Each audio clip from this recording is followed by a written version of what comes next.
Fala aí, pessoal, beleza? Como é que vocês estão? Iniciando mais um acompanhamento mensal, vou falar sobre o IFRA 11, o FIINFRA do Itaú, e é engraçado porque eu não sei se vocês lembram do mês passado que eu gravei um vídeo sobre o IFRE, que é o par do IFRA no Itaú, assim como o CDI e o juros se complementam, um é CDI e o outro é IPCA.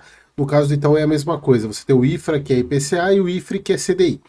E eu gravei o mês passado o relatório, na verdade não foi foi um relatório, mas foi mais a questão do IFRE não pagar os dividendos.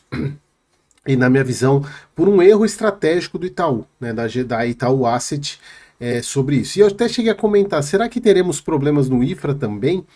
E não é que teve, não relacionado ao não pagamento, mas problemas com a carteira, e a gente já vai falar sobre isso. Então, bora para o relatório gerencial e não se esqueça de curtir este vídeo, você vai me ajudar bastante. Eu estou pedindo e eu estou vendo que está adiantando. Muito obrigado a todos, mas continue curtindo e bora para o relatório gerencial do IFRA 11.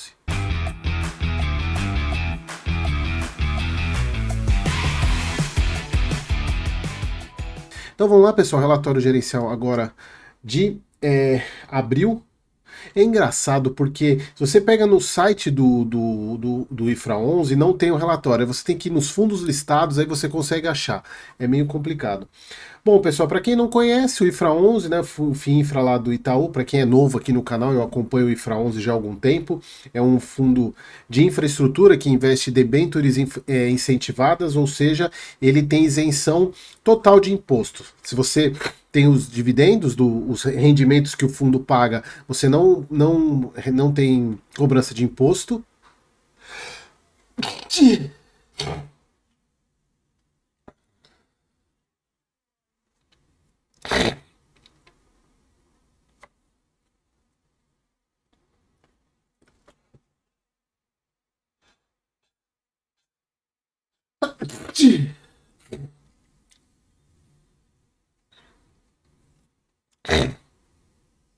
Mas você também não tem imposto no ganho de capital, diferentemente dos fundos imobiliários, onde você vende fundo imobiliário com lucro, você paga 20% sobre o lucro, no caso de FIINFRA você não paga imposto, lembrando sempre somente se você fizer venda com menos de um mês, você corre o risco de pagar o IOF, tá? Mas passando de um mês, você tem total isenção de imposto. Então o IFRA é o FIINFRA do Itaú.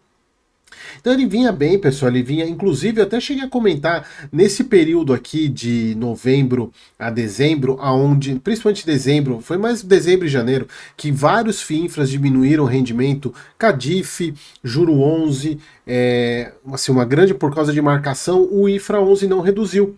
E eu até achei estranho, falei, poxa, o IFRA não reduziu, mas não sabemos que poderíamos ter problema mais para frente. Então hoje cota patrimonial 99, cota de mercado 98, ele está com um pouquinho de deságio. Lembrando sempre também para vocês, inclusive assistirem o vídeo que eu falo sobre FIINFRA aqui no canal, onde eu explico que você não deve levar em conta somente o P sobre VP, porque você pode mudar muito rapidamente uma carteira de fundo de debentures e você muda completamente a rentabilidade do fundo mantendo o mesmo patrimônio. Bom, vamos lá, pessoal. Então vamos à questão do fundo. No mês de abril tivemos uma desaceleração no ritmo de novas emissões. Isso é normal isso acontecer. Sobre as movimentações do fundo, fizemos somente um novo investimento, adquirindo aproximadamente 15,2 milhões da Debenture Brasil Tecpar. Saiu aí uma taxa de PCA mais 11,56, rating A+, pela agência Standard Poor's, e venderam cerca de 123 milhões em diversos ativos. Eles se desfizeram integralmente aí de algumas posições aqui do fundo. Acho que essas aqui, inclusive, tem rumo aqui no meio. Eles falam, com alguns recursos iremos gradualmente liquidar operações compromissadas que temos dentro do fundo. Que é processo que o fundo faz. Quem não sabe o que é compromissada, tem um vídeo no canal aqui explicando sobre isso. Agora vamos ao problema. Ainda sobre a carteira, esclarecemos que ela permanece saudável, ou seja, não temos problemas de inadimplência ainda. No entanto, estamos atentos a uma operação que corresponde direta e indiretamente a menos de 3,5% da carteira. Eu queria entender o que é direto e indiretamente, porque você tem diretamente, pode ser indiretamente porque essa empresa seja cliente de uma outra empresa que o fundo tem debenture também. Aí ficou meio estranho isso. Menos de 3,5% da carteira do fundo. Por hora, não vislumbramos qualquer perda ou inadimplência envolvendo este ativo e seguiremos acompanhando de perto o caso. Havendo qualquer novidade, manteremos os cotistas informados. Então, pessoal, aqui um ponto que eu já vi algumas pessoas reclamando, o Eric, ele não expõe, voltando ao que o problema que o Itaú tinha de não divulgar. Primeiro, ele não divulgava os devedores da carteira. Teve uma pressão muito grande no mercado e eles começaram a divulgar quem são os devedores. E aqui aí as pessoas falam, pô, Eric, o IFRA 11 tá voltando, o Itaú tá voltando a esconder as informações. Pessoal, a gente tem que tomar um pouco de cuidado com esse tipo de fala, não de acusação, digamos, mas de fala, porque é o seguinte, como a questão, o ativo, a empresa nesse caso, ela ainda não tá com problema, ou digamos, ela ainda tá com algumas questões, o fundo expor o nome do devedor pode trazer consequências piores ainda para a empresa, digamos. Então, eu até entendo que o fundo não expõe o nome. A questão é a seguinte, a gente precisa tentar adivinhar. E aí, pessoal, eu fiz algumas pesquisas, porque se a gente for pegar, ó, eles colocam menos de 3,5, e aqui eles estão falando que é um ativo apenas, dá a entender, né?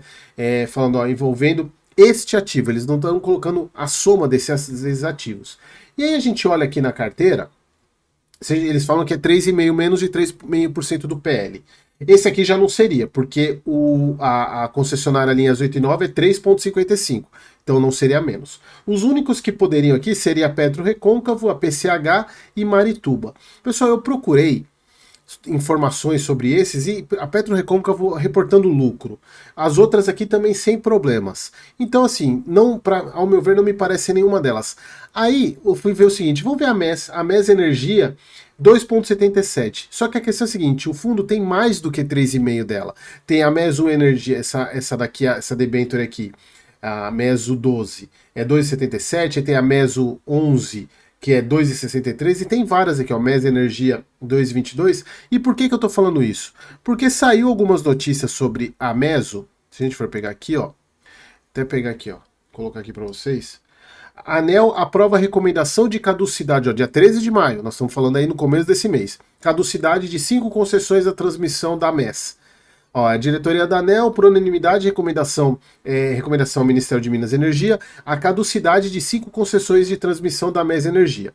Os diretores seguiram ao voto da relatora, que avaliou que ficou demonstrada a incapacidade da concessionária de manter o contrato após atrasos e que não foi apresentado um plano objetivo para a recuperação do cronograma de implantação dos empreendimentos. Os processos se referem aos lotes de transmissão de São Paulo, Mato Grosso e Mato Grosso do Sul.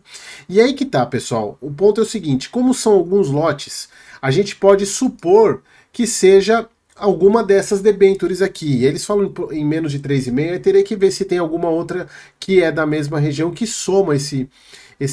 Porque se a gente for pegar aqui, ó, 2,77 essa daqui, a MES 5 aqui, ó, 1,49, ainda dá mais do que 3,5. Bom. E também tem um outro ponto, eu vou gravar o vídeo sobre o IFRE também. O IFRE tem algumas debentures MES, as mesmas, só que ele faz o hedge para o CDI, mas ele não fala nada sobre elas. Então a gente não sabe, eu só estou chutando aqui, tá, pessoal? Eu estou tentando, já procurei algumas notícias, não achei quais seriam esses problemas. A grande questão é a coincidência, né, de eu ter falado mês passado que será que o IFRA vai apresentar problema, ele acabou apresentando. Mas o fundo continua normal, continua aí pagando perto de R$1, diminui um pouquinho mais por causa de fechamento de curva. O fundo hoje ele tem um pouquinho de compromissado, que a gente pode ver aqui, ele está alocado acima do 100% do PL, spread média é de 1,28, ele é bem diversificado, isso eu gosto bastante do IFRA, ele é muito diversificado. Transmissão de energia corresponde a 20%, saneamento 18%, telecom 13%. Mas você vê que ele tem bastante. O mês passado entrou aeroporto, como eu cheguei a comentar com vocês, foi o mês passado que entrou aeroporto. E aqui os ativos. Então, pessoal, a gente tem que aguardar, verificar assim. Essa é a vantagem, e aqui é um ponto que, por mais que as pessoas tentem imputar problemas ao gestor em si, vocês têm que entender que todo fundo imobiliário de crédito, seja ele CRI, seja ele debenture, seja ele CRA, em algum momento ele vai passar por algum problema com algum devedor. Imagina, pessoal, a gente está falando de 50 devedores. Será que um não vai ficar com problema e não vai pagar? Então, pessoal, todo fundo de crédito, em algum momento, ele vai passar por isso. E aí que entra a diversificação. Tanto a diversificação do fundo, tendo vários ativos, quanto a sua diversificação de não ter apenas um ativo, de não ter pelo menos um fundo, você ter alguns fundos para você mitigar esse risco. Porque o risco vai sempre existir. E aí também é a vantagem, por exemplo, de você investir num FIINFRA em vez de investir numa debênture isolada. Porque se for essa, imagina você investe nessa debênture que deu problema, é seu capital inteiro que está nela. Já no caso do FIINFRA, você tem apenas 3% do PL. Entenderam? Então, isso, eu acho que o ponto mais central disso daqui é acostume-se com isso, porque isso vai sempre acontecer com um fundo de crédito que você investe. Tá bom? Assim como um fundo de tijolo, por exemplo, você vai ter em algum momento um inquilino não pagando aluguel, o que é normal. Aí que entra a questão da diversificação, e por isso que eu vejo a vantagem de você investir através de fundo, porque você mitiga muito isso. Beleza, pessoal? Então era isso. Espero que vocês tenham gostado. Até o próximo vídeo.